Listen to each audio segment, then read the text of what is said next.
ہندوستان کی سرزمین پر حکومت کرنا انگریزوں کا خواب، اور یہ خواب سچ کرنے میں کچھ لوگوں نے اپنوں سے غداری کر کے صرف چند روپیوں اور تخت کی خاطر اپنا ضمیر بیچ کر انگریزوں کا ساتھ دیا۔ ٹیپو سلطان سے دھوکہ کر کے انگریزوں کا ساتھ دینے والا غدار ہند میر صادق اپنے انجام کو کیسے پہنچا؟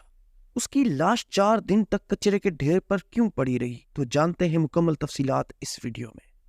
سن 1757 میں انگریزوں نے پلاسی کی جنگ میر جعفر کی مدد سے جیت کر بنگال پر قبضہ کر لیا تھا۔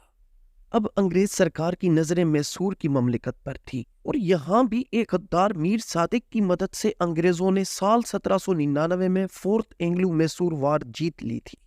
فورتھ اینگلو میسور وار کے دوران ٹیپو سلطان کو دھوکے سے شہید کیا گیا، اور جب یہ خبر غدار ہند میر صادق کو ملی تو اس کی خوشی کا کوئی ٹھکانہ نہیں تھا۔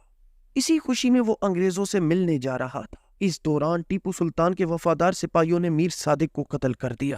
میر صادق کو قتل کرنے کے بعد اس کی لاش پر غلاظت وغیرہ کر کے اس کی لاش کو کسی کو دفنانے نہیں دیا گیا، اور وہیں 4 دن تک کچرے کے ڈھیر پر پڑی رہی۔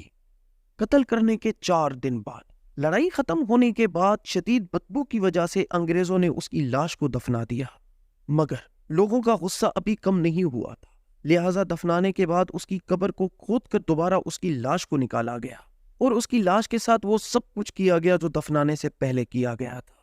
لہٰذا دوبارہ انگریزوں نے میر صادق کی لاش کو واپس ایک مقبرے میں دفنا دیا، اور وہیں اپنے سپاہی تعینات کر دیے تاکہ دوبارہ اس کی لاش کو کوئی نکال نہ لے۔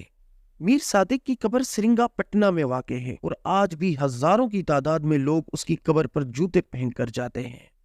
دوستو، یہ تھا غدار ہند میر صادق کا انجام۔ میر صادق کا یہ انجام اپنے ملک کے ساتھ غداری کرنے والوں کے لیے نشان عبرت ہے۔